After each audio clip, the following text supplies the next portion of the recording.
አንድ ጺሙን ያስረዘመ ወጣት እንገላለን ብላችሁ ሁለት ሰዎችን እፉ ነው ምናምን ምን የሚባል ሰው ከምትል ለምንድነው ለሃይማኖት ቀናኢ ከሆንክ የሙስሊም እምነት አያስፈልግም ብሎ የተሳደበው ሰው ነጩ ዛሬ አብይ አህመድ ጋር አለ። ሶስት ቀን ኖታል አዲስ አበባን እየጎበኘ ነው በግልጽ በኢትዮጵያ ቴሌቪዥን። አንድም የእስላሞች መሪ አልተቃወሙም። እስልምና ውስጥ ያለው ምእመኑ የዋህ ነው፣ መሪው እንደ ኦርቶዶክስ ሌባ ነው። ባይዞ መሐመድ ሰው ግደሉኝ አላለም። እንደ እውነቱ ከሆነ ማንም ሰው ማንም መተቸት ይችላል። ግን አንቋሾ መሐመድን ሰድቦ አላህን ከሰደበ ሊወገር ይችላል። የተናደደ ሙስሊም ሊመታው ይችላል።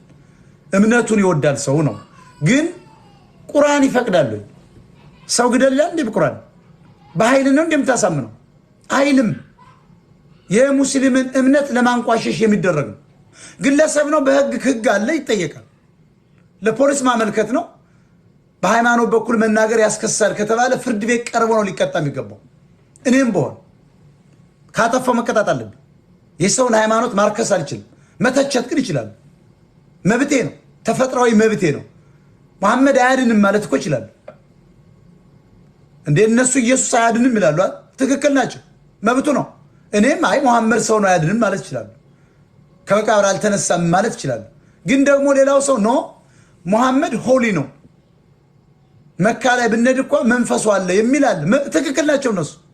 መተቸት ወይ አለማመን ማመን መብት ነው። መሐመድን አላህን ቢሰድብ ፓጋኑ ነው። አላውቅም እግዚአብሔር ቢልስ ሁለቱንም አላውቅም ብሎ ቢሳደብ መብቱ አይደለም? መብቱ እኮ ነው። በኢትዮጵያ ውስጥ እግዚአብሔርን መሳደብ የሚያስከስስ ከሆነ በፍርድ ቤት ነው መጠየቅ ያለበት። ኢየሱስን መሳደብ፣ ማርያምን መሳደብ፣ መሐመድን መሳደብ፣ ቀሳውስትን መሳደብ ምንድነው? ህግ የሚያስጠይቅ ከሆነ የሀገሪቱ ህግ ነው የሚጠይቀው። ከዚያ ውጭ ግን መሐመድ ተሰድቧል፣ ኢየሱስ ተሰድቧል የሚል ሰው እንግደል የሚል ካለ ከክርስቲያን ወገን ተነስቶ ሙስሊም እንዲሰድቦኛል ብሎ ልግደል ብሎ የሚነሳ ቄስና መለኩሴ ዲያቆንና ምእመን ካለ ወንጀል ነው። ከክርስቲያኑ ከሙስሊም ወገን ተነስቶ አንድ ሰው ስለሰደበ በህብረት ተነስተ አጣድፈን እንግደለው የሚል ካለ ነውር ነው። አንድ ግለሰብ ነው በህግ ይጠየቃል። ለምን? ትልቁን የእስልምና እምነት ማርከስ ነው። ቢሰድብ እንኳ ሙስሊሞች መንጠቀቅ አለባቸው። ቢሰድብ እንኳ ለምን መሰላቸው? መልካም እምነታቸውን ጦርነት ሊያስነሱባቸው ማለት ነው። የሚወዳቸውን ኦርቶዶክስ ሊያስነሱባቸው። አንድ ሰው ላጠፋ ያ ሰው በህግ ቁጥጥር ስር መዋል ይችላል። ከህብረተሰቡ እኮ ይተፋል እኮ በሄደበት ይሸማቀቃል። ስለዚህ የሚያዋጣው እንግደል ሳይሆን ህግ ካለ በህግ ማቅረብ፣ ህግ ከሌለ መተው ነው። መልስ ሰጠህ ይሄ እኛን አይመለከትም። ኦርቶዶክስም ወጥቶ ሰድቦ ከሆነ አይ ይሄ የኛ ወገን አይደለም። ኦርቶዶክስ እስልምን ወይም ደግሞ ፕሮቴስታንት አንቋሽ አይልም። ሰውን በፍቅር አምጣው አስገባው ነው እንጂ እንዲህ የሚባል ነገር የለም ብሎ መልስ መስጠት አለባቸው። ስለዚህ አሁን ይሄ የመጣውን የሚመስለኝ ግን ለሙስሊምም ለክርስቲያኑም አይጠቅምም። መጥቶ እናንተ እንዲህ እስካልነካ ድረስ ኢየሱስ ሲሳደዱ ላያገባኝ። እኛስ ለሙሐመድና ለኢየሱስ ጠበቃ ያደረገን ማለት ነው። ጭንጋፎች ነን እኮ እኛ። ሰው ማለት እኮ ኢምንት ነው። ለአላህ ከቆም ካንተ በጣም ችግር አለብን። እኔ ለኢየሱስ አልቆም። ኢየሱስን የፈለገው ሊያደርገው ይችላል። ለምን? ኃያል አምላክ ነው። እኔ ምን አገባኝ? አንድ ፍጡር ምን ኃይል አለኝ? ሙስሊሙ ተነስቶውን ኢየሱስ ሲቃወም ነው የሚውል እና አትቃወሙ እላለሁ። ያገኘሁት ሙስሊም ሁሉ መግደል አለብኝ? አልችልም። ኢየሱስና ማርያም ፓወርፉል ከሆኑ ለራሳቸው ይሁኑ፣ አያገባንም። መሐመድና አላህ ፓወርፉል ከሆኑ ለራሳቸው ይቁሙ። ልጁን አሳደው ከገደሉ ሌላ የሃይማኖት ጦርነት ሳይሆን የግል ቂም አለባቸው ማለት ነው። ስለዚህ እነዚያም ሰዎች በህግ መጠየቅ አለባቸው። የሃይማኖት አመለካከቱን ተጠቅሞ እንገላለን የሚል ኦሮሞ ካለ ዛስ ስቱፒድ። ለምንድነው እስልምና አያስፈልግም ብሎ የተናገረውን ባለመድረክ ነጭ ከአብይ አህመድ ጋር 3 ቀን ሆኖታል ከገባ። እያያችሁታል በኢትዮጵያ ቴሌቪዥን ዜና እየተነገረ። ለምን አልተቃወማችሁ እናንተ ሌቦች? አንድ ጺሙን ያሳደገ ክርስቲያኑን የምታሳድድ ለምን ታሳደዋል? መብቱ ነው መናገር። ባይዞ ስድብ ከሆነ ነው እኔ ማልቀበሉ። መተቸት ግን ይችላል፣ መብቱ ነው። አላምንም ማለት ይችላል። አንድ ሙስሊም መጥቶ በኢየሱስ ባናት ተዘቅዘቅ አላምንም ማለት ይችላል። እና እንዴት እንደዚህ ያልክ ብዬ ልገለው ነው? ለሙሐመድ እቆማለሁ፣ ለታቦት እቆማለሁ። ድስኩራ። ስለዚህ ያሁን የጠየከኝ የጺም አስረዝሞ መንቀሳቀስ እና እንገለዋለን ማለት የአክራሪ ሙስሊሞች አካሄድ ይመስለኛል። መሐመድን ቢሳደብ በህግ ይጠየቃል እንጂ አንድ ሰው በአደባባይ አይገደልም። መሐመድ ግደልልኝ አላለም። የተረገመ ነው ብለህ ጸሎት አድርግበት። በጸሎታል ሰው የሚድነው ተብሎ በጾምና በጸሎት። ታዲያ ምን አባትክ ነው ጦር ሰብከ የምትሄደው?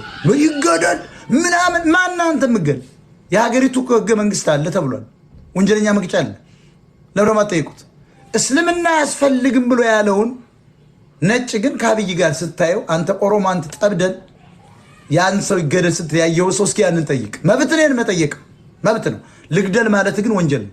መጠየቅ መብት ነው። እንዴት እኛ እምነታችን ብሎ ማብጠልጠል ትችላለህ፣ መመለስ ትችላለህ፣ መስደብ ትችላለህ። መልሰው ወጣ ማለት ነው በላይ ብላይ። እሱ በላይ ከሆነ አንተም በላይ ብላይ ምን አባቱ ያመጣል? ግን ሁለቱን እምነት አጋጅታችሁ የህዝቡን ሰላም ለመረበሽ የምታደርጉት የብልጽግናዎች ኦሮሞች ሴራ ነው። ክርስቲያንም እስልምናም በጸሎት ነው የሚያምኑ፣ ሰው በመግደል አያምንም። ስለዚህ ይቅር በለው አላህ ልቡን ክፈትለት ብለን እናጸልይ። እውነት ከሆነ ውሸት ነው አታምኑበትማ። ውሸታችሁ ነው ሙስሊም ነን የምትሉ። በአብዛኛው ግን ሙስሊም ያልሆኑ ኦሮሞዎች ዋቄ ፈናዎች ናቸው፣ ዋቄ ፈታዎች ናቸው። አትመኗቸው። ሁለቱን ትልልቅ እምነት ያለውን ህብረተሰብ አጋጅተው የፖለቲካ ቤኔፊት ለማድረግ የሚደረግ እንቅስቃሴ ነው። ይሄንን ማስቆም አለበት። ጨዋው ሙስሊም ነው። መሐመድን ሰደበ፣ ኦኬ ሰደበ፣ ይቅር ይበለው፣ ጸሎት አድርጉለት። ደግሞ እንዳይሰድብ አስጠንቅቁት። እምነታችን እንፈልገዋል ማለት አለብህ እንጂ ወጣ ግን ግደለው ምናምን በለው። ኢየሱስን ነክቷታል፣ ማርያምን ነክቷታል። ይኸው ማርያምን ተቻለሁ ነው። ስውሯ ማርያም የለችም። ማርያም አንድ ነች። በእግዚአብሔር አብ ቀኝ እጅ ተቀምጣለች ተብሏል። በልጇ ቀኝ እጅ ተቀምጣለች ብለኸኛል፣ ጽፈሃል ብራና ላይ። ያን አንብቤያለሁ። ስውሯ ማርያም ግን መሬት ላይ እንደሌለች እቃወማለሁ። ጀሪካ ይዘህ ጸበል ወጣልኝ ምናምን ቧንቧ የምትል ሌባ፣ እስኪ ለሚገደለው ሰው ውጡና ተናገሩ። ኦርቶዶክሶች ደግሞ ስለዚህ ስለሚባረረው ልጅ ወጥቶ ሲለፈልፍ ነበር አንዱ ጺሙን አንድ ጳጳስ። አንተ ሌባ ወራዳ አይቻለሁ ትናንት ማስጠንቀቂያ ስትሰጥ። ከዚህ በኋላ ሙስሊም አስረግጬ ነው የምነግርህ፣ ይሄ ሰውና ሁለቱ ቢነካ እንቀሳቀሳለን። ወረኛ ነህ። ለምን ትንቀሳቀሳለህ? ማን ስለሆንክ አንተ ብትንቀሳቀስ? እነሱም ስህተት እየሰሩ ነው ማለት ያለብህ።